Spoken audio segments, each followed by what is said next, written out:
Ji, Bismillahirrahmanirrahim. I am Ahmad Sohail and you are watching umt.tv and listening to FM 98.2. Viewers and listeners, welcome to the new episode of program on Edward Deebono with Asadullah Sahab. Sir, welcome to the show. Thank you very much. Sir, at last the winter season has set in. Indeed, and it has set in with a bang. And we hope that our viewer and listener will develop the habits suggested by Edward Deebono. I hope so too. And I am a very passionate adherent of Edward Deebono's philosophy, which is that we should bring ourselves out of the stranglehold of our traditional way of thinking and develop the habit of lateral thinking, of creative thinking in our daily lives, and improve our own lives and that of our society by developing mature, advanced thinking which can change our entire lives, our culture, our habits, our living, our understanding, create in us tolerance and further the cause of world peace. Sir, Asadullah Sahab, earlier thinker like the Plato and Aristotle, they in fact stressed upon the need of a logical thinking. Indeed. But the Edward Deebono gives us the concept of the lateral thinking, So what's the difference between the logical thinking and the lateral thinking? We discussed this in the last session also, that logical thinking is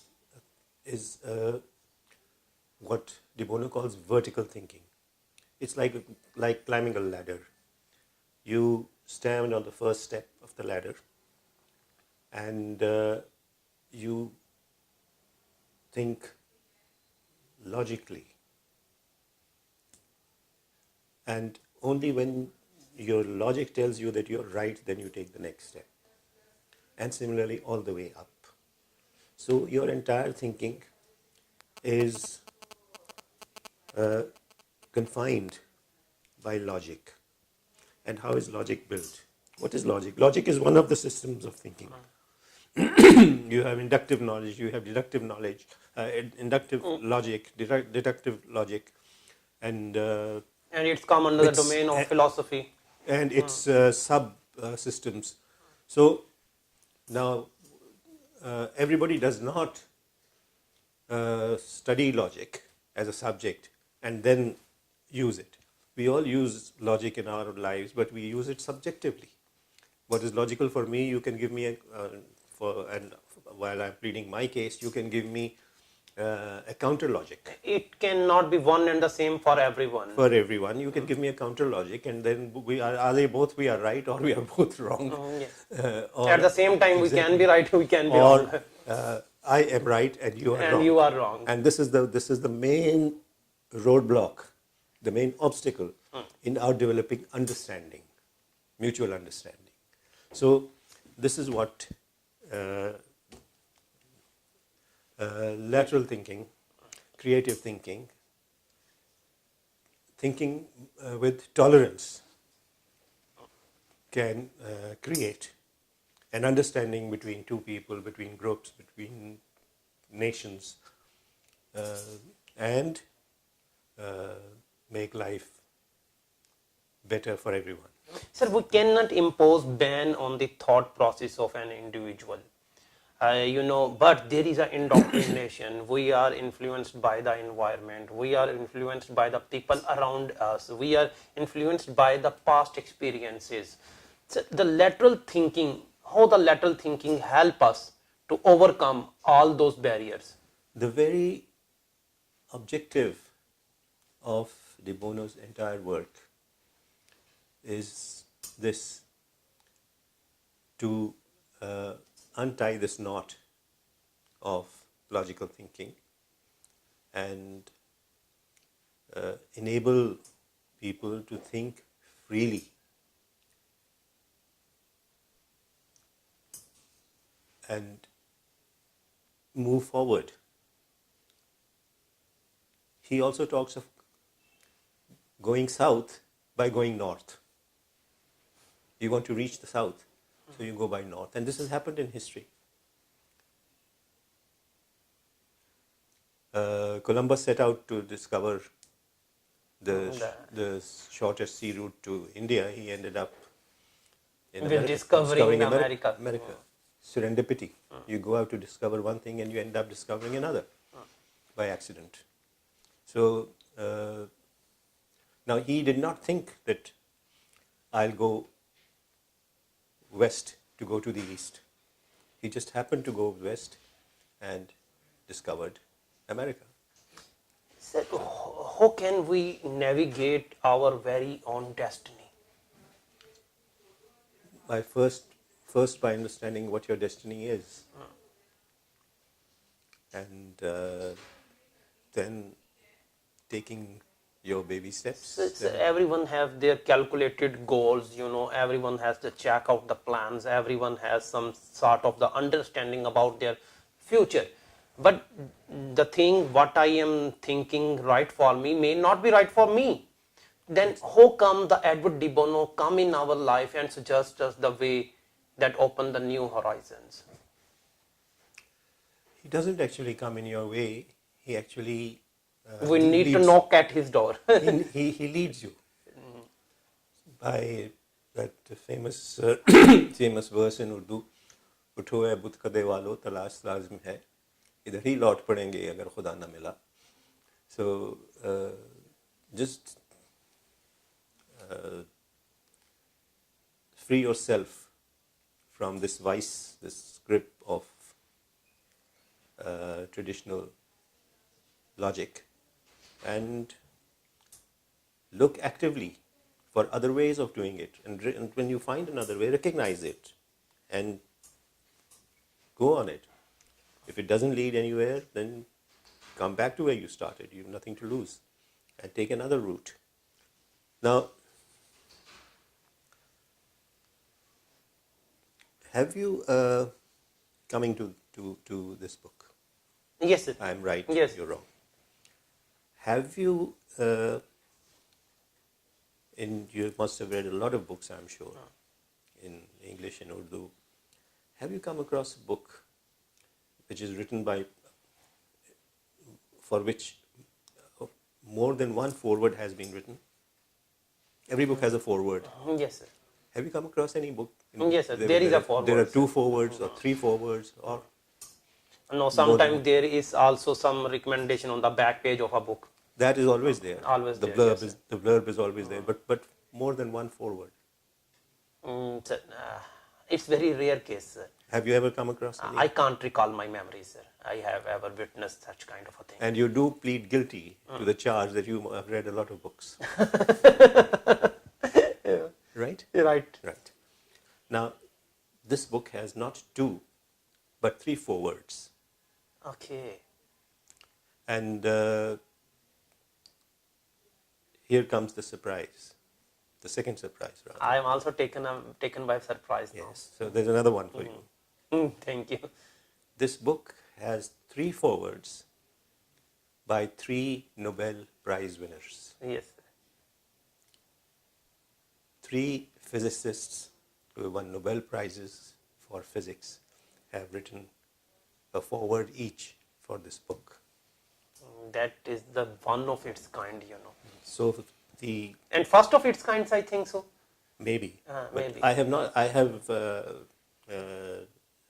gone through about 37, 38 of Deebono's books, and no other book has 3 forewords, and that too by 3. And I have by never 3. come across a book who has more than one forewords. So from this you can gauge, you can appreciate how much this book and how much Edward Deebono's contribution is regarded as in the thinking world. For the development of a human intellect. So, religion is the most, influencing factor in our life, we are always motivated by the teaching of the religion. So how do you think that the Edward Deebono come in conflict or come in alignment with the religious teachings? Because there is a certain amount of the religious text is present that deals with intellect, that deals with the wisdom, that deals with the personal development, that deals with the professional development as well. So do you think that there is any correlation of the work done by Edward Deebono in respect to the religious text?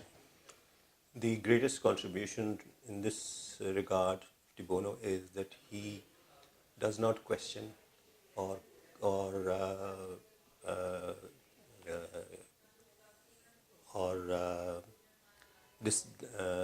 disbelieve in any religious system. He says that religion, you can have your religion, and in addition to your own religion, you can have the religion that I preach. It is not in conflict. His teachings, his theories are not in conflict with any religion, except if there is a satanic religion which says that you can go about murdering people, you can go about poisoning people, you can, sort of, or witchcraft or sorcery. Actually, I put this question in a way that most of the people are present in every society that always used to negate the text other than the religious text. That's why I put up this question, and it's the most relevant question in today's world for the development of our youth intellect, for the development of the professionals as well. In fact, he has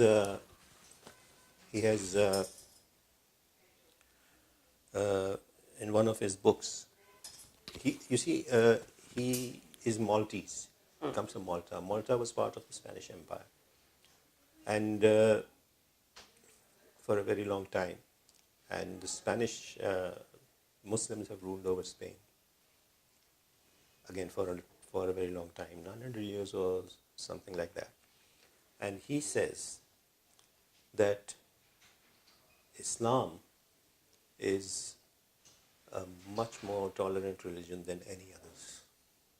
That is very, great to listen. Yes, and I have read it in one of his books about this. You see that Islam as a religion has no parallel. Is much more tolerant than any other religion. Not exactly in these words, maybe, but this is the sense of which he conveys. So from this you can gauge his thought processes, how he thinks, what he believes, and what he preaches. There's one of his books which I have discussed here, The Happiness Purpose. The Happiness Purpose. In that he propounds a new religion. He calls it the new religion, and he proves that the purpose of every religion is to make mankind happy. That happiness may be referred happiness or delayed happiness, that you do well in this world, you contain yourself in certain ways in this world so that you can have a better afterlife. But that is what people who believe in an afterlife, you see. So, do you think that the religious science and the scientific approaches and religious science mean the religion as a discipline, discipline as a discourse of studying the human behavior, and its contribution for the development of the humankind. And there are the many peoples around us who firmly believe in having the scientific approach is suggested by the scientist, and they are of the view that only the science can pave way for the future generation, or is a cure for for all of our problems, But on the other hand, the people, there are the people who are very strictly confined to the religion, orthodox, So Edward Deebono provide us a middle way. Not really. He just he doesn't provide you a middle way. He provides you a 360-degree approach, and in which You can have your religious belief as long as it does not actively harm another person's belief, and this is what our own religion teaches us. Lakum dinakum waliya deen. This is an ayat of the Holy Quran from Surah Surah Kafirun. So, lakum dinakum waliya deen. Your religion for you, my religion for me. Thank you very much, viewers and the listeners. I hope you have enjoyed the today's discussion. And today we have a very limited span of a time. We did not enjoy too much as we are used to enjoying the previously with Asadullah Sahab. Due to time constraint, we need to put an end for today episode. Let's meet for another episode. Till then, Allah Hafiz.